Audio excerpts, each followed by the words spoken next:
You keep telling yourself the lie that you start investing, especially every time your boss texts you after working hours asking you for updates on the latest project on WhatsApp. Why can't some people have boundaries, right? But the truth is, you're way more scared of losing money than dealing with your boss. You probably overthink and come up with excuses like not having enough money, not having time to watch the market, or you just don't know how to get started. That's why I started this portfolio that literally anybody, and I mean anybody, can start as well, investing just $10 a day for 30 days straight on the LongBridge Singapore app. And to make things even more interesting, I chose to invest during this super turbulent time where tensions are high between countries. If you know, you know, and everyone is probably super afraid to invest now. So in this video, I'm going to show you what I invested in, how the entire 30 days of investing went, and most importantly, how much money I made so that you can get started with investing consistently for your own financial freedom. Let's go! So let's start off with what I invested in and why I started this portfolio. Truth be told, my main portfolio has already reached $200,000, and I'm not flexing on you guys, don't get me wrong, there's no point in me doing it at all, but I just feel like it's not too relatable to the average beginner Singaporean anymore. It's difficult for the average person to invest that amount of money, especially in the early 30s or even in the late 20s. And that's why I decided to start this portfolio so that literally anybody, and I mean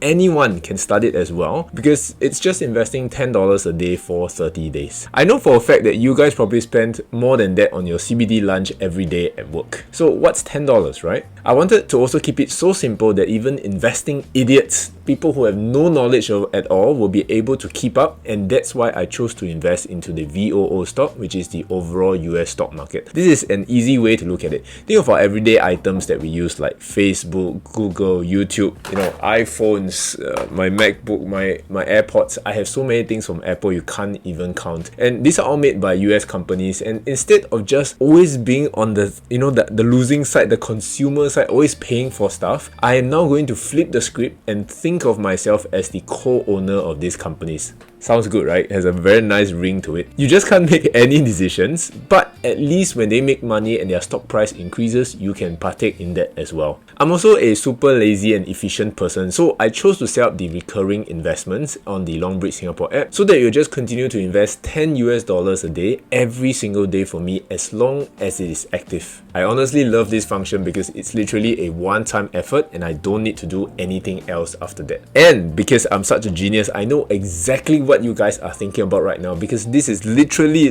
the most asked comment on my channel when I do this kind of videos. So I'm just gonna address it here before you guys go crazy in the comment section down below. You guys are always saying, hey Xuan Kai, you crazy sia, invest every single day. Wouldn't you just be wasting your money on commissions? Let me explain. This is a screenshot of how it's gonna look like when the trade has been executed. Technically, because I'm buying fractional shares, it won't cost the full $10. In this case, you can see that it only executed $8.94 worth of VOO shares, and it cost me 11 cents worth of commissions. LongBridge does not charge any commission fees. This 11 cents is just a platform fee and a clearing fee that all other brokerages are also charging. And yes, I know that technically I am paying more in commissions if I execute a trade every single day, but just for this experiment, I'm willing to be the bigger man and sacrificing my money just for you guys to learn from. So you're welcome. So if you guys are interested to get started, LongBridge Singapore is running their main new user promotion now, where you can qualify for a 10% interest boost on $2,000 for 180 days parked in their cash plus money market funds. For example, if you deposit $2,000, keep the money in the account for 30 days and make 3 buy trades, you will qualify for the $80 worth of Nvidia shares and the 10% interest boost if you sign up with my link in the description box down below or scan the QR code here. There are different tiers depending on how much money you invest, with rewards going up to $1,160 worth of Nvidia shares. I'll leave all the details down in the description box below in case you guys are interested. And as usual, if you sign up with my link, it helps support my channel at absolutely no additional cost to you. So thank you for those who have supported me all these years. I really appreciate it. Now let's get to the interesting part of the video, and this is how the entire 30 days of investing really started. So buckle up as we walk through this exciting experiment of mine, especially during this turbulent time. Before the war started, the stock market was actually doing super well. So well that I was actually feeling a little bit nervous, because you can see this from this chart here of SPY, which also technically shows the overall US stock market, that it had just hit new highs of $695. So everyone just assumed that things would go swimmingly and we would just hit newer and newer highs every single day or every single week. Little did people know that the wars would start off in just a few weeks later. And when the war started, obviously people were so scared and they reacted to it. And you can see very clearly from the charts that this was exactly what happened in the last 3 to 4 candles, and a lot of people were just selling off their shares. Why? Because obviously these people were afraid. They were scared and speculating, this is something that I don't do anymore, that the wars would go on for a long time and that the stock prices would drop even more. So it makes sense to cut their losses here, right? So literally everyone was just panic selling like a maniac, and that's why it induces more and more people, because as one person sells, the stock price drops, and then the next person see, oh my god, it's dropping, I need to cut my losses, and then they sell. And when all these people group together, enough people group together, and it pushes all the stock price down, that's why it keeps falling really quickly. And this is where I felt like I was a genius, because this was a perfect opportunity to invest for myself and to start this experiment, because it is a moment of crisis, and a moment of crisis usually gives very good opportunities to,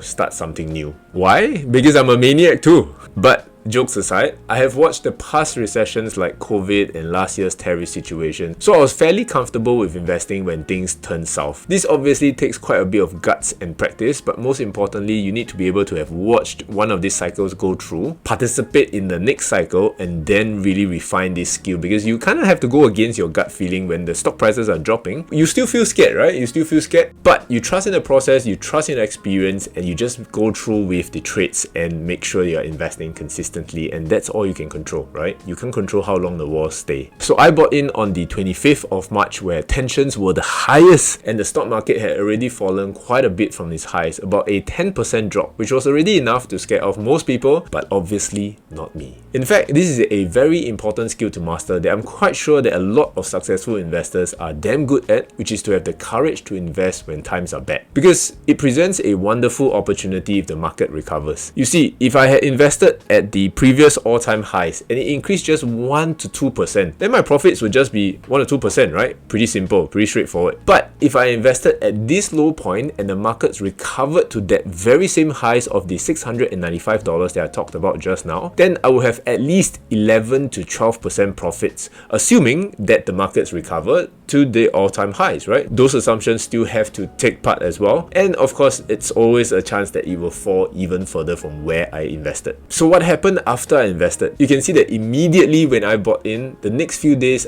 after that, the stock market continued to drop as well. And this is one of the most important moments that you have to also think about, because you have to stay strong and just believe in your investing style and your system. Because when you watch the markets too closely, you open up the app every single day. I know, I have this habit as well. I open up the apps very often just because I do my option stuff. But if you look at the markets too closely, you tend to second guess yourself when the stock market continues to drop and move against you after you have invested. I've done this so many times that I'm a little bit numb to it, that I know that the moment I press buy, it's probably going to drop, so I'm already expecting the drop to happen, and I'm perfectly fine as well. But the big news came on April 1st, where there were talks on the war ending in 2 to 3 weeks time, and there was a concrete plan to mend things peacefully. So many freaking people must have been reading the news every single day, because since the news that day, the market obviously started to react positively and it started to rally, which means these people had renewed optimism, suddenly so excited, and they decided to buy back into the stock market because they are expecting that the stock market is going to rise with this good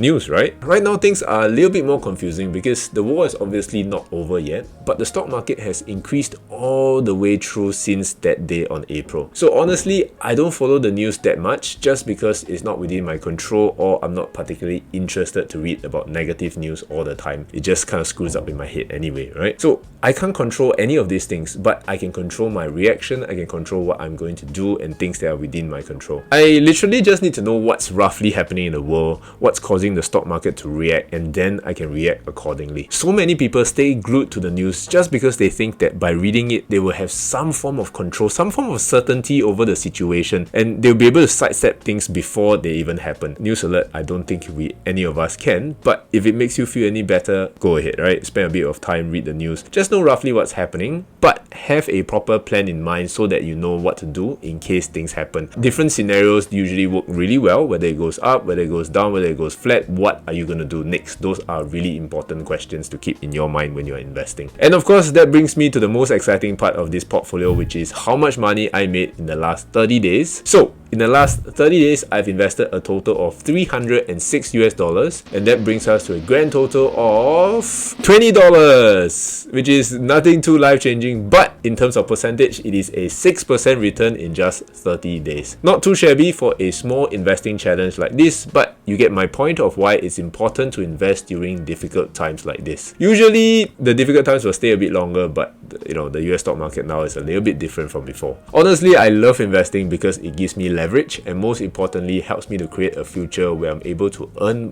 my own freedom and take care of my family. Beyond just the big ass numbers to fan our egos, we must always remember what we are investing for and broadly why personal finance is so important. For me, it's obviously very tightly linked to financial freedom and supporting my family, but for you guys, that might look very different, or maybe even the same. What I know for sure is that if you don't start doing things right today, your future is going to look very, very different from mine. And that's why I'm launching my first ever in-person financial freedom masterclass on the 24th of May to talk about all these personal finance topics. We'll be talking about how I developed these systems and money mindsets that have helped me to build a $200,000 investing portfolio by 32, and how we can optimize personal finance to have more fun, freedom, and flexibility in our lives. It's only going to be limited to 20 slots, and by my estimate, by the time this video airs, I might only be left with less than 15 slots. So if that sounds like something you'll be interested in, you can sign up with the link in the description box down below. So all in all, these are my final thoughts. Truthfully, I have designed my life around these recurring investments, or what we call regular savings plans, because I like that it's truly passive. Set it up once and you can just let your investments run in the background while you just focus on the things that are important in your life. Your job, your family, your hobbies, watching Netflix shows, whatever it is that lights you up, whatever it is that you're having fun, just go do it. I've honestly not looked at this portfolio even once in the last 30 days after I set it up. So if I don't make this video, I might not even know how much this portfolio is up. And that's the beauty of it. Just like the movie Now You See Me, the less I look, the more I earn. When you watch the stock markets too closely, whether is it going up or down, you'll be tempted to do something like selling in order to lock in profits, or selling to avoid more losses. Ultimately, you got to trust in the process and trust that you're investing your money for your future in the long run. I also don't recommend investing every single day unless it's for a small experiment like this, because obviously the platform fees will still eat away at your portfolio bit by bit. It's not too much, but some of the investing Nazis are going to tell me that they want to optimize as much as they can. So ideally, I would choose either a monthly or quarterly type recurring investment so that I would save on the fees. But if you're just getting started, I think it's actually worthwhile to be paying some of these fees up front just to get your feet wet and really gain this investing muscle so that you can level up and progress to the next stage where you are more comfortable to invest larger sums of money that's going to be a little bit more life-changing for you. Hopefully, this challenge gives you guys a bit of a snapshot on how it feels like to invest during a recession and totally just obliterates whatever excuses you have when it comes to investing. If you enjoyed this video here, then you'll probably enjoy this video here as well. Thanks for watching. Have an amazing day as usual, and I'll see you guys in the next few videos. Bye bye.